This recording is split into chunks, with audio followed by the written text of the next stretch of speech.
एक असुर था, एग्रिप।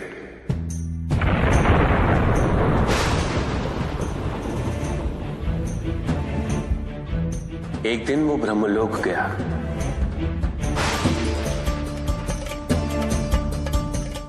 और बड़ी चालाकी से उसने ब्रह्मदेव से चारों वेद प्राप्त कर लिए।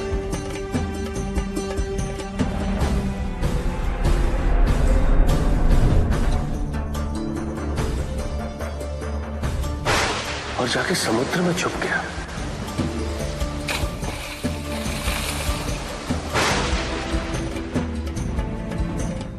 क्योंकि सारा ज्ञान वेदों में नहीं थे, इसलिए संसार से सारा ज्ञान चला गया। जब अज्ञानता का अंधकार फैलता है तो अधर्म बढ़ने लगता है। भगवान विष्णु सब देख रहे थे। उन्हें ज्ञात था कि शीघ्र पृथ्वी लोक पर प्रलय आने वाला है। एग्रिप के साथ चारों वेद भी लुप्त होने का भय था। ब्रह्मदेव सृजन करता है। वेदों के अभाव में पुनर्जन्म की प्रक्रिया को पुनर्स्थापित करना अत्यंत कठिन। इसीलिए एग्रिप से उन वेदों को पुनः प्राप्त करना अनिवार्य था। तो भगवान विष्णु ने क्या किया? भगवान विष्णु ने एक मत्स्य रूप धारण किया। वो एक मछली बने और नदी में अवतरित हुए। राजा सत्यव्रत स्नान कर रहे थे। एक छोटी सी मछली उनके हाथ में आ गई। इतनी छोटी मछली? भगवान विष्णु?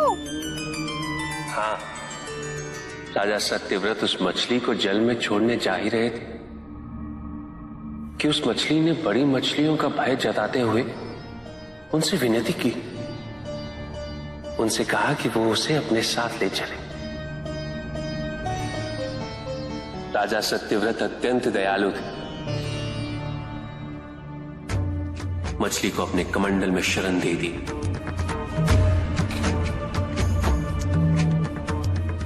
और अपने महल में ले गए। किंतु रात भर में मछली इतनी बड़ी हो गई कि कमंडल में रह पाना उसके लिए संभव ही नहीं था।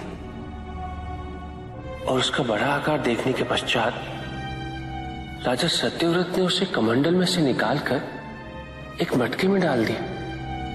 मटके में डालने के पश्चात उसका आकार पुनः बड़ा हो गया। तो राजा सत्यव्रत ने उसे मटके में से निकालकर एक सरोवर में रख दिया।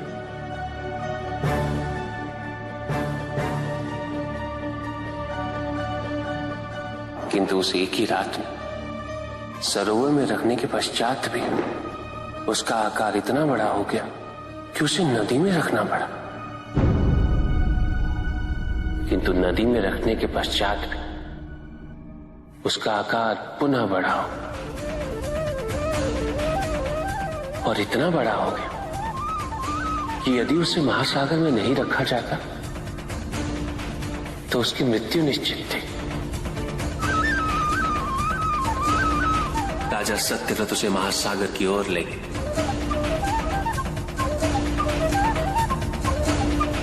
क्योंकि राजा सत्यव्रत तपस्वी थे, ज्ञानी थे, उन्हें आभास हुआ कि ये कोई साधारण मछली नहीं, ये स्वयं साक्षात भगवान विष्णु ही है। भगवान विष्णु राजा सत्यव्रत की उदारता से अत्यंत प्रसन्न थे। इसीलिए उन्होंने राजा सत्यव्रत को मत्स्य रूप धारण करने का कारण बताया। साथ ही उन्होंने सत्यव्रत से कहा कि आज से 7वें दिन प्रलय आएगा, समस्त पृथ्वी जल में समा जाएगी। किंतु आप सप्त ऋषियों के साथ साथ अनाज, वनस्पति व अशुद्धों की प्रत्येक प्रजाति के बीज और प्रत्येक पशु का एक एक जोड़ा लेकर एक विशाल नौका में सवार होकर मेरी प्रतीक्षा कीजिएगा। केवल एक ही स्थान ऐसा होगा जिसकी ऊंचाइयों को जल छू नहीं पाएगा। मैं लौटूंगा और आपको वहां लेके चलूंगा। ऐसा कौन सा स्थान था? हिमालय पर। अर्थात तुम्हारी माता के पिता हिमावन। फिर क्या हुआ? ऐसा कह के भगवान विष्णु समुद्र में चले गए और अपने मत्स्य रूप में उन्होंने हेग्रीव को ढूंढ निकाला। उस दुष्ट का वध करके वेदों को पुनः प्राप्त कर लिया। तो क्या प्रलय आया? हाँ, ठीक 7वें दिन। किंतु भगवान विष्णु के आदेश अनुसार राजा सत्यव्रत एक विशाल नौका में उनकी प्रतीक्षा कर रहे थे। तभी विष्णु जी एक सींग वाली विशाल स्वर्ण मत्स्य रूप में प्रकट हुए। नौका को मत्स्य से बांधते हेतु सर्पराज वासुकी का प्रयोग किया गया और विष्णु जी ने अपने वचन अनुसार उन सबको हिमालय तक सुरक्षित पहुंचाया, ताकि प्रलय के पश्चात वेदों के आधार पर संसार पुनः बसाया जा सके।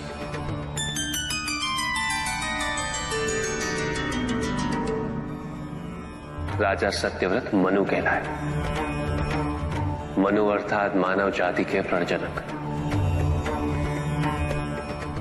इसी प्रकार भगवान विष्णु ने न केवल वेदों को पुनः प्राप्त कर अपितु समस्त संसार का कल्याण भी।